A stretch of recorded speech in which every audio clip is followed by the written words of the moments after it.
रहे news nation. अगले आधे घंटे में देश और दुनिया की हर खबर होगी सीधी सपाट रफ्तार से भरी हुई। आपको दिखाएंगे तमाम अहम खबरें, लेकिन सबसे पहले वो खबरें जो हमारी कवर स्टोरी बनी। खबर कट टू कट में आपको सबसे पहले दिखाएंगे कैसे इमरान सरकार की साजिश पाकिस्तान पर ही पड़ गई भारी। दूसरी कवर स्टोरी में आपको दिखाएंगे कैसे हिंदुस्तान से डरकर एलओसी पर छिप रहे हैं आतंकी और पाकिस्तान एक बार फिर से लौट रहा है आतंक के रास्ते। खबर का टुकट की तीसरी कवर स्टोरी में करेंगे उस जंग की बात जिसकी आग में जलकर 4 महीने में 1000 लोग मौत की नींद सो गए थे। और आइए आपको दिखाते हैं सबसे पहले बुलेटिन में वो अहम तस्वीरें जो आज दिन भर सुर्खियों में छाई रही। पेरू का विनाश ज्वालामुखी एक बार फिर फूट पड़ा है। ज्वालामुखी से निकला लावा और धुआं आसमान में तकरीबन 1500 फीट तक नजर आया। पेरू में 7 अति सक्रिय ज्वालामुखी हैं। इन इलाकों को पैसिफिक का रिंग ऑफ फायर कहा जाता है।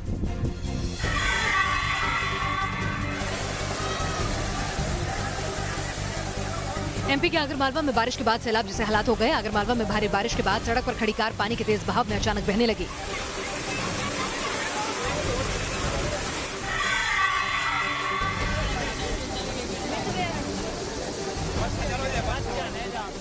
एमपी के रायसेन जिले में बारिश के बीच गाय का बछड़ा सैलाब में फंस गया। काफी देर तक वो लड़खड़ाता रहा, लेकिन पानी के तेज बहाव को झेल नहीं पाया और बह गया।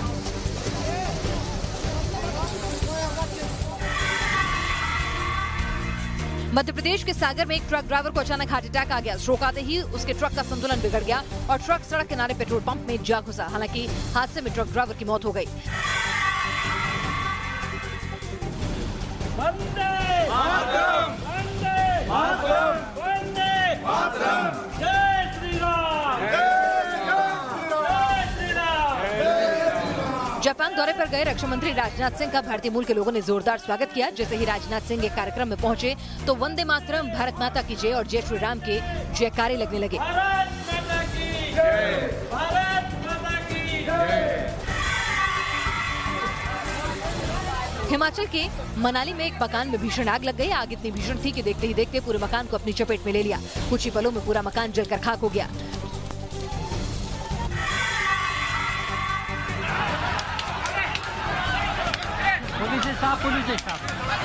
जयपुर में मर्डर का विरोध कर रही भीड़ पर पुलिस ने किया लाठीचार्ज। सैकड़ों लोगों को पुलिस ने दौड़ा कर पीटा। इस लाठीचार्ज में पूर्व विधायक भी हुए घायल।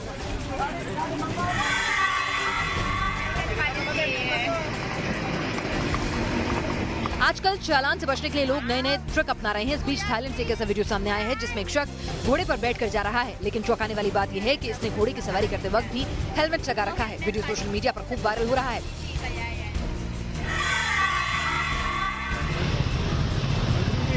बेल्ट लगा लीजिए, ट्रैफिक नियम लागू हो गया है और आपके ड्राइवर ने भी नहीं लगाना चाहिए। ट्रैफिक के नए नियम लागू हो चुके हैं, लेकिन आम आदमी की तो छोड़िए, नेता भी बेल्ट लगाना भूले जा रहे हैं। बिहार सरकार में मंत्री विनोद कुमार सिंह घर से निकले तो सीट बेल्ट लगाना भूल गए। न्यूज नेशन की टीम ने चेताया तो मंत्री जी ने सीट बेल्ट लगाई। ये दिक्कत हो जाएगा। मोदी सरकार के केंद्रीय मंत्री गजेंद्र सिंह शेखावत ने की मेट्रो की सवारी। वीवीआईपी कल्चर से इतर मेट्रो में सीट न मिलने पर खड़े होकर सफर तय किया। और आइए आपको दिखाते हैं कि किस तरह से पाकिस्तान को मुंह की खानी पड़ी। किस तरह से पाकिस्तान ने हिंदुस्तान को कश्मीर के मुद्दे पर नीचा दिखाने के लिए अपने गुर्गों को भेजा था हिंदुस्तान के खिलाफ नारेबाजी करने के लिए, लेकिन पाकिस्तान को उस वक्त शर्मिंदा होना पड़ा जब पाकिस्तान के भेजे हुए इन्हीं प्यादों ने अपने ही देश के नेताओं को अंडे टमाटर से लाल कर दिया।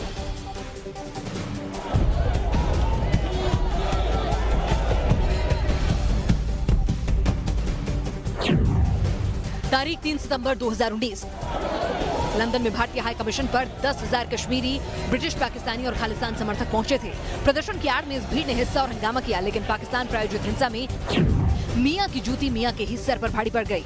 दरअसल इमरान ने प्रदर्शन में शामिल होने के लिए सुल्तान महमूद चौधरी को भेजा था, लेकिन पाकिस्तानी प्रोपेगेंडा की आग भड़क चुकी थी।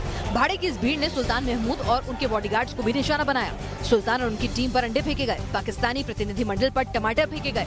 यानी लंदन के जरिए दुनिया में प्रोपेगेंडा करने का दांव उल्टा पड़ गया।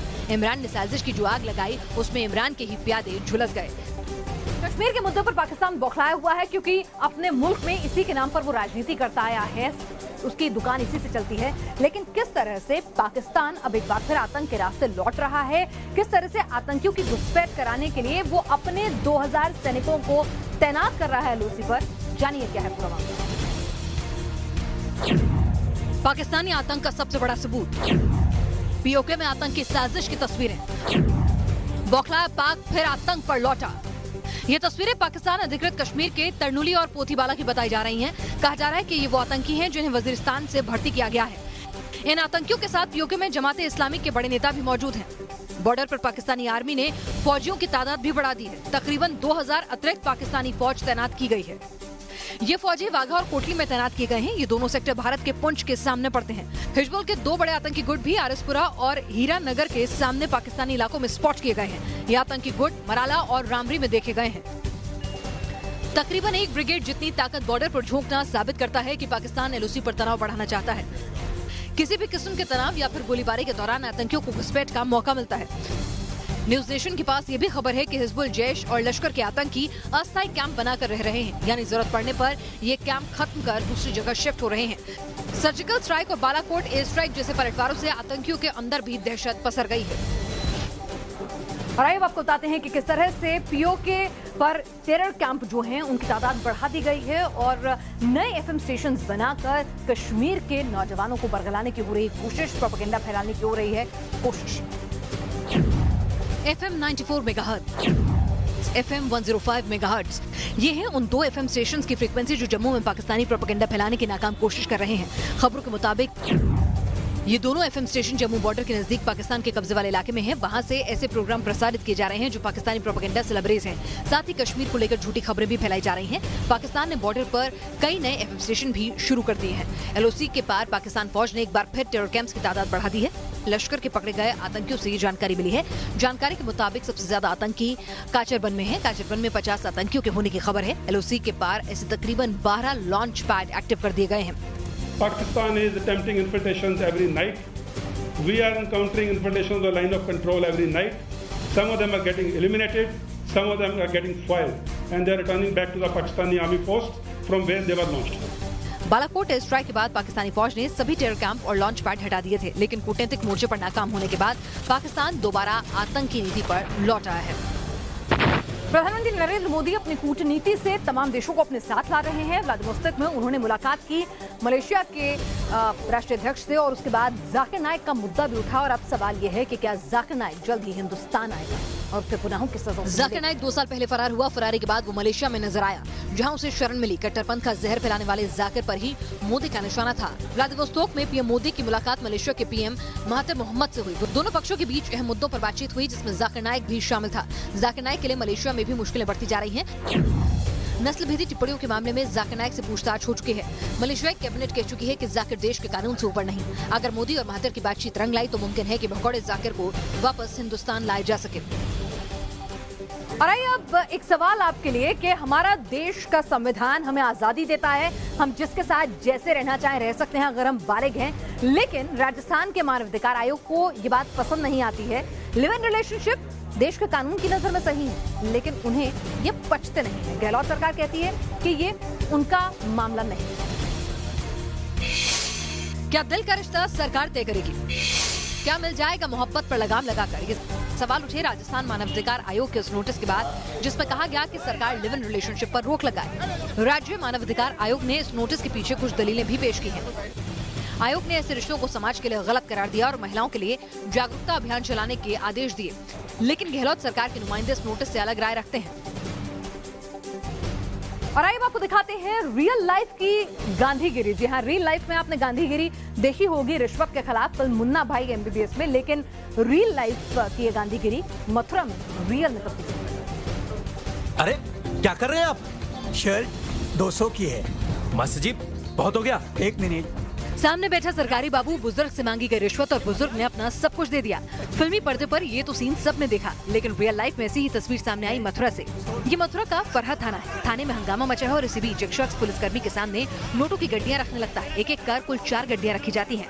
गड्डियां देखते ही पुलिस वाले भाग खड़े होते हैं, लेकिन इस शख्स की गुहार नहीं थमती। वो नोट लेकर पुलिस वाले के पीछे जाता है।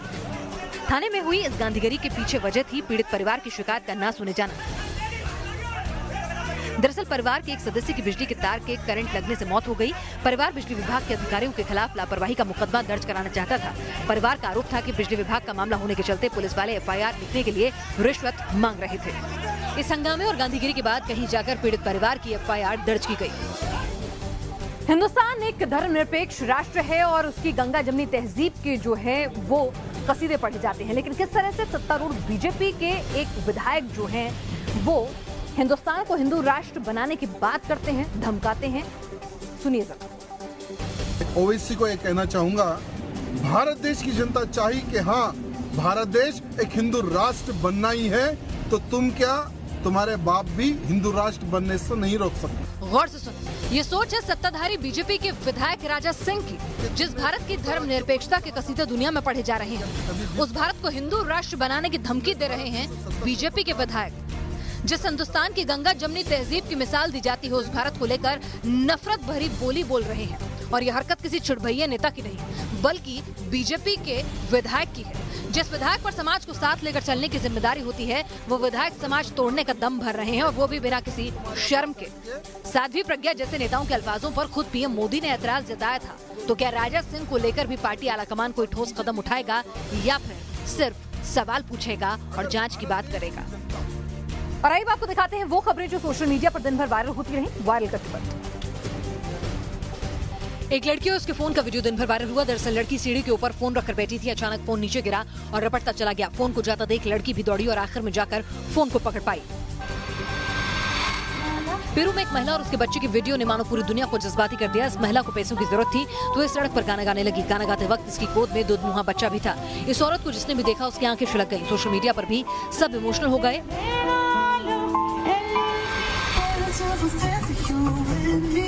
सिर्फ 14 महीने की एला डॉली सोशल मीडिया स्टार बन गई। दरअसल एला अपनी मां के साथ गाड़ी में बैठी थी कि तभी निक जोनस का गाना बजने लगा और एला झूमने लगी। एला का ये अंदाज सबका दिल जीत ले गया।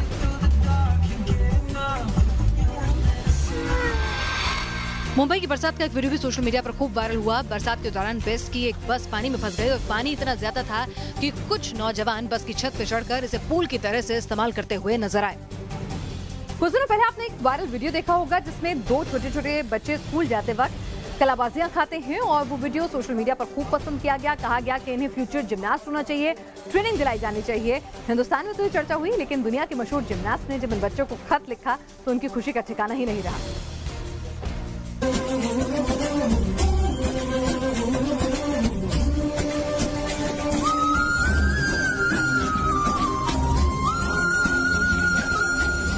यही था वो वीडियो जिन्होंने दो हिंदुस्तानी बच्चों को दुनिया की नजर में ला दिया। पश्चिम बंगाल की जशिका और एजाज स्कूल जा रहे थे और रास्ते में वो किसी प्रोफेशनल जिमनास्ट की तरह ट्रिक करने लगे। ये वीडियो एक शख्स ने अपने कैमरे में कैद किया और इन दो बच्चों को नई पहचान मिली। वायरल होता है वीडियो नंबर 1 जिमनास्ट नादिया कोमांची तक भी पहुंचा और नादिया ने जशिका और एजाज को खत लिखा। खत में नादिया ने दोनों बच्चों को शुभकामनाएं दी। केंद्रीय मंत्री किरण रिजिजू ने भी ट्वीट कर बच्चों के टैलेंट को सलाम किया है। और अब आपको दिखाते हैं कुछ और ऐसी खबरें जो दिन भर सोशल मीडिया पर छाई रही। कार में हेलमेट न पहनने पर चालान, ये सुनकर आप चौंकेंगे या हंसी आई होगी, लेकिन बरेली के अनीश को इसी चक्कर में परेशान होना पड़ा। अनीश अपनी कार से जा रहे थे कि तभी ट्रैफिक कर्मियों ने उन्हें रोका और हेलमेट न पहनने पर 500 रुपए का चालान काट दिया। परेशान अनीश आला अधिकारियों के पास पहुंचे तो दलील दी गई कि मशीन पर गलत बटन दबने से ऐसा हुआ, लेकिन ये दलील भी हजम नहीं होती। हेलमेट न पहनने पर चालान की नई दर 1000 रुपए है, तो हेलमेट न पहनने के चलते 500 रुपए का चालान कैसे काटा जा सकता है?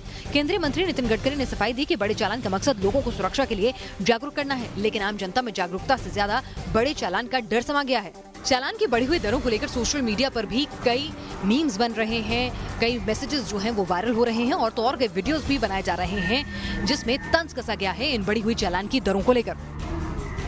और अब बात करते हैं उस जंग की, हमारी तीसरी कवर स्टोरी की, जहां एक जंग ने 1000 लोगों की जान ले ली है महज 4 महीनों में। ये संयुक्त राष्ट्र संघ की रिपोर्ट कहती है और इदलिब में अभी भी संघर्ष चरम पर है।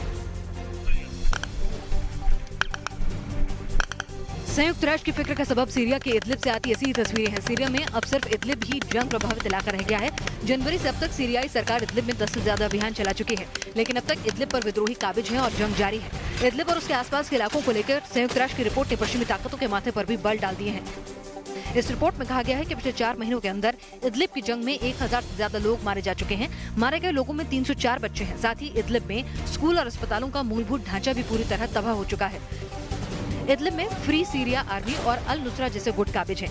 ये वो गुट हैं जो सीधे तौर पर इस्लामिक स्टेट से भी टक्कर ले चुके हैं। इसी वजह से आशंका जताई जा रही है कि असद सरकार के लिए इदलिब की जंग खत्म करना आसान नहीं होगा।